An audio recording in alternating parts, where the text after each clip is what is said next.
Quinto Distrito na usab ang Nibidas. Ilang nga ipasigarbong produkto magkaon sa laing hugna sa Art Cebu Expo sa Kapitolyo. Live report. Aso niya katubang, Greg. Good morning, Greg.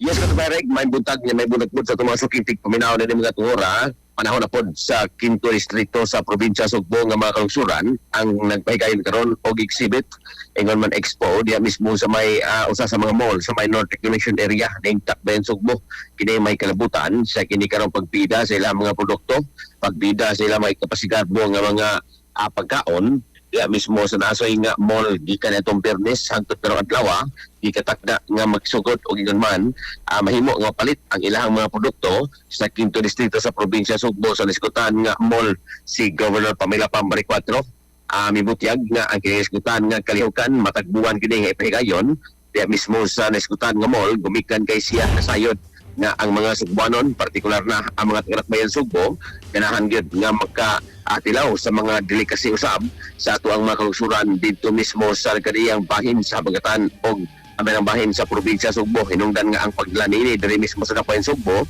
makaayo alang sa usa ka local government unit. Katawag katropa diha nga nagkalubog ug nagkanapapranaw.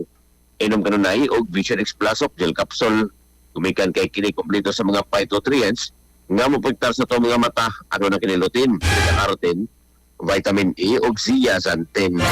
Alang sa Pilipino para sa Pilipinas, kanyang katropa Greg Magdero, XFM News. Live report. Cellphone Plus Gold, mapalit sa mga butika sa inyong lugar.